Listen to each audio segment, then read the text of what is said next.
यानी इंसान की बलि। इसे सुनकर ही रूह कांप उठती है। लेकिन देश में नरबली की प्रथा सदियों तक चलती रही, खासकर में त्रिपुरा में।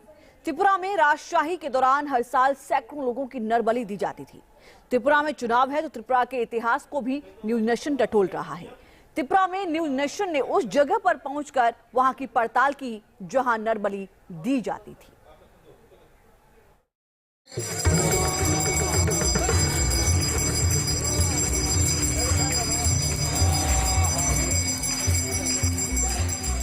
नरबली की कहानी आपने और हमने अक्सर किताबों में पढ़ी है, अपने पूर्वजों से भी सुनी है। लेकिन आज आपको न्यूज नेशन नरबली के उस सच को बताएगा जहां सालों भर नरबली दी जाती थी। एक समय था त्रिपुरा में 365 दिन रोजाना हजारों नरबली दी जाती थी। खर्ची पूजा के दिन तो 14 देवताओं की पूजा के बाद सबसे ज्यादा नरबली होती थी। आखिर ये जो चतुर्दश देवताओं की यानी 14 देवताओं की जो पूजा का त्रिपुरा में जो प्राचीन काल से यानी सुब्राई राजा जिसको कहा जाता है त्रिलोचन, जहाँ से ये शुरू होती है त्रिपुरा के इतिहास की कहानी, वो कैसे शुरू हुआ हमारे साथ हैं पुजारी जी जो सदियों से, जिनका दशकों से यही मतलब सदियों से उनके परिवार की यही परंपरा है, वही बताएंगे किस तरह शुरू हुआ। अगर हम लोग टेक्स्ट पर ध्यान दें तो सुब्राई राजा के वंशधर ने यहाँ पे पुरोहित चौंताई है जिसको महाराज बोलता है, नारायण है, बारिफांग है, याक्सु है, गालिम है, पुरोहित है। हम लोग तो राजमाला के अनुसार में पुरोहित है, वही उसका भी वंश है सुब्राई राजा के। उसमें राजमाला अनुसार दावर भाग में, शेष भाग में 14 देवता यहाँ पे शिफ्ट हो गया।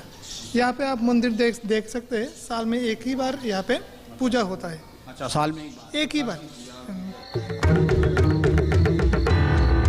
अगरतला का माता त्रिपुरा सुंदरी मंदिर देश के 51 शक्तिपीठों में से एक है। लेकिन यही मंदिर एक समय पूर्वोत्तर भारत में नरबली का सबसे बड़ा केंद्र भी हुआ करता था। नरबली पूर्वोत्तर के कई राज्यों में दी जाती थी। पौराणिक आख्यानों में, वेदों में, पुराणों में, सब में त्रिपुरा एक ऐसे प्रदेश के तौर पर दर्ज है जहां महाभारत काल से शुरू होता है उसके राजाओं का जीवन काल। लेकिन जहां हम जिस मंदिर में खड़े हैं ये वो शक्तिपीठ है जो पूरे हिंदुस्तान में फैले हुए 51 शक्तिपीठों में जो सबसे अहम शक्तिपीठ है उनमें से एक है त्रिपुर सुंदरी माँ का मंदिर। और इसकी कहानी भी बड़ी दिलचस्प है। हमारे साथ यहाँ पंडित जी हैं। पंडित जी, आपका नाम? मेरा शुभ नाम है शिव शंकर शुक्ला। अच्छा, शिव शंकर शुक्ला जी। मेरा घर यूपी में। अच्छा, और मैं माता का कुक हूँ। अच्छा, भोजन बनाकर चढ़ाता हूँ, पब्लिक को भी भोजन कराता हूँ। तो आप कब से? हमारे जन्म में इधर हमारे बाप दादा ने आकर करने लगे। अच्छा, तो ये कई सौ साल अब वो 3-4 पीढ़ी हम लोग को चल चुका है यही माता त्रिपुरा सुंदरी में। अच्छा, तो जो रंगा माटी थी जहाँ, ये रंगा माटी 3 किलोमीटर आगे है। ये आप पहले रंगा माटी कहते थे, अब उदयपुर नाव पड़ा है, उसको नाव है उदयपुर। अच्छा, ये जो इस मंदिर में माँ का कौन सा अंग है? इधर सती का अंगूठा गिरा सीधे पे? हाँ, इधर अंगूठा गिरा, ये इसीलिए शक्तिपीठ है। इनका नाम है सीसी माता त्रिपुरा सुंदरी। अच्छा, जो नरबली सैकड़ों साल ये नरबली हमारे दादू के अमाल से होते थे, हम सुना है। इधर नरबली हर अमावस को एक आदमी करते थे, चढ़ाते थे, तब से होता था, तो फिर बंद हो गए। त्रिपुरा में नरबली का पुराना इतिहास है। त्रिपुरा में देवी दुर्गा के सामने युद्ध के बंदियों की बलि दी जाती थी। बंगाल में वैष्णव प्रभाव और ब्रिटिश शासन के बाद इस अमानवीय प्रथा का अंत हो गया। लेकिन 16वीं सदी में नरबली की परंपरा चरम पर थी। पराक्रमी कोच नृपति नर नारायण सिंह 1534 ईस्वी में गद्दी पर बैठे। कहा जाता है कि नर नारायण नरबली के संरक्षक थे। वो काली पूजा के दौरान 150 नरबली देते थे। दुर्गा पूजा के दौरान 9वें दिन भी नर नारायण नरबली चढ़ाते थे। त्रिपुरा के इतिहास पर राजमाला की लिखी गई किताब के मुताबिक राज्य में हजारों नरबली हर साल दी जाती थी। नरबली में दुश्मनों के अलावा राज्य के नागरिक तक शामिल थे। कब शुरू हुई थी नरबली की प्रथा ये तो नहीं मालूम है। किताबों के मुताबिक राजमाला में आपको अलग अलग जगह इस बात का जिक्र तो मिलता है कि नरबलियाँ हो रही थी, लेकिन कब से शुरू हुई इस बात का कोई जिक्र नहीं मिलता। त्रिपुर सुंदरी के इस मंदिर में जो कभी रंगा माटी के नाम से था, फिर बाद में उदयपुर बना, जो उदय माणिक्य ने इसका नाम बदला, रंगा माटी से थोड़ा आकर इसका नाम बदलकर इसको उदयपुर में बदल दिया। जो प्राचीन राजधानी का नाम था वो रंगामाटी था, जो त्रिपुर राजाओं ने स्थापित की थी। वहाँ ये बहुत समय से, बहुत प्राचीनतम काल से जब इस मंदिर की स्थापना हुई थी, तो उस वक्त यहाँ कहा गया कि माँ जो सती हैं उनके दाएं पैर का अंगूठा यानी वो यहाँ गिरा और इसी से शक्तिपीठ बना। इतने सालों में यहाँ सैकड़ों सालों तक नरबली की परंपरा चलती रही, यहाँ तक कि हज़ारों लोगों का जो यहाँ नरबली दी गई है। अगर हम राजमाला की तरफ भी देखें, और बाद में अलग अलग समय पर अलग अलग लोगों ने उसको लिखा है, लेकिन एक किस्से के साथ ही ये कि किस तरह से यहाँ बंद हुआ, वो भी एक बड़ी दिलचस्प कहानी अलग अलग जगह पर कही जाती है। राजमाला त्रिपुरा के 184 राजाओं के इतिहास में लिखती है कि शक्तिपीठ में सालों भर होने वाले नरबली पर रोक तो लगी, लेकिन त्रिपुरा में पूरी तरह से नरबली बंद नहीं हुई। उसके लिए एक नया नियम बना दिया गया। धन्य माणिक्य के समय ये तो ज़रूर हो गया था कि नरबली पर रोक लगी, लेकिन उस वक्त धन्य माणिक्य के समय में भी एक जो राजा का हमला था, यानी पठानों का जो हमला था, उसको ख़त्म करने के लिए जो एक पूजा सुझाई गई थी, उसमें एक युवक को लिया गया। उस युवक का 7 दिन 7 रात तक वो पूजा कर उसको एक विशेष अनुष्ठानों के साथ रखा गया, और उसके बाद उसको नरबली दे दी गई और उसके सर को उस हिस्से में जहां दुश्मनों का कैंप था वहां रखा गया।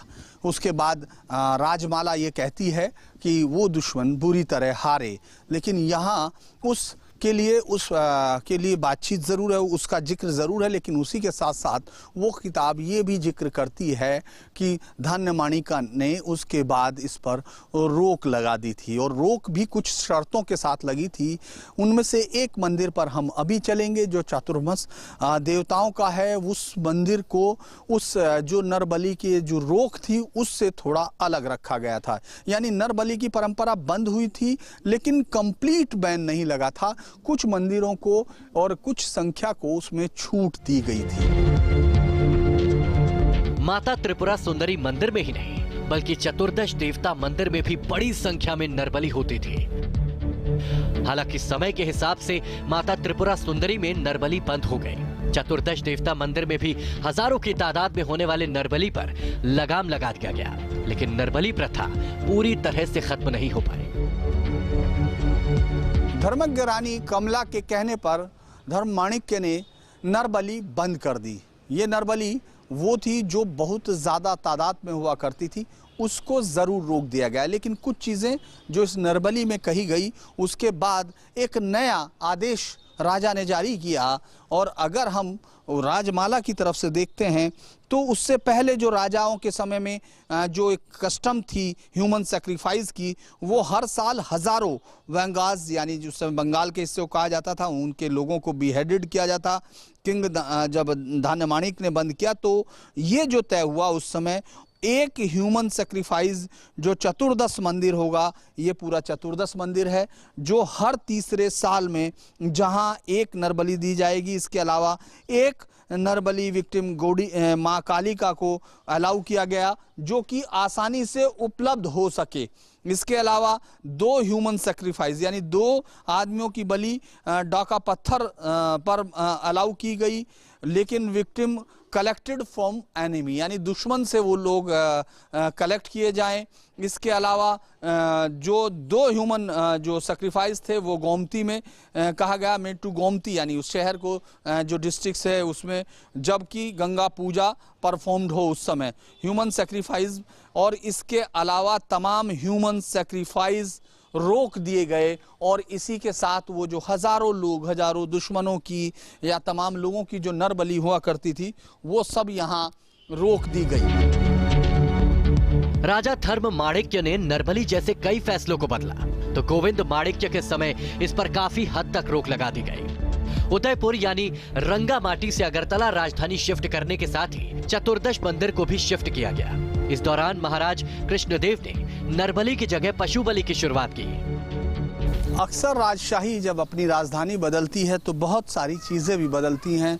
जब कृष्ण माणिक्य देव अपनी राजधानी को उदयपुर यानी रंगामाटी से लेकर वापस पुराने अगरतला में पहुंचे तो बहुत सारी परंपराएं भी बदल गई और जो 14 देवताओं की पूजा का यानी चतुर्दश देवताओं की जो पूजा का जो वहां था प्रावधान, उसमें उन संस्कारों में बदलाव किया गया और यहाँ पहुंचने के बाद 18वीं शताब्दी में नरबलि बंद कर दी गई थी, जो चतुर्दश देवों के मंदिर में दी जाती थी।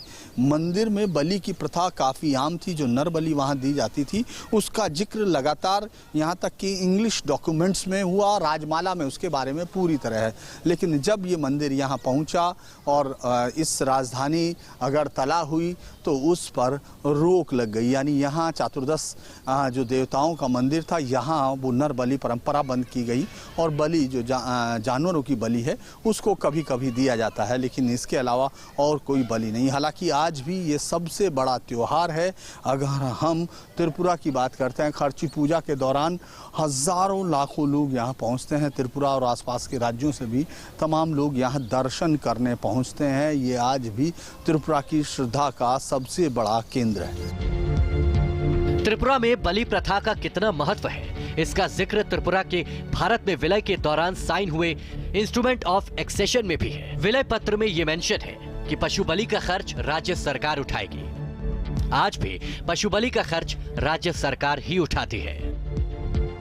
देखिए, त्रिपुरा से जो नरबलि होता है ना, ये बोलता है जी समर्पित नरबलि कौन स्टेट्स में नहीं हुआ, त्रिपुरा से ज़्यादा नरबलि हुआ। वंस टाइम तो 100 नरबलि 1000 नरबलि त्रिपुरा से हुआ। तो actually there is a big history regarding this. But Tripura से जो नरबलि वो असम से होता है, कछाड़ से होता है, लेकिन त्रिपुरा से ज़्यादा होता है। ये हम नहीं, जो हिस्ट्रियन है ना, सब हिस्ट्रियन यही बोलता है।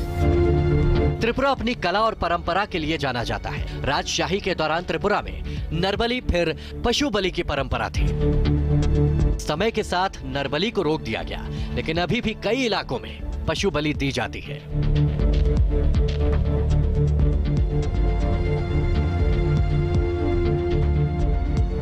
न्यूज नेशन के लिए अगरतला से धीरेन्द्र पुंडीर की रिपोर्ट।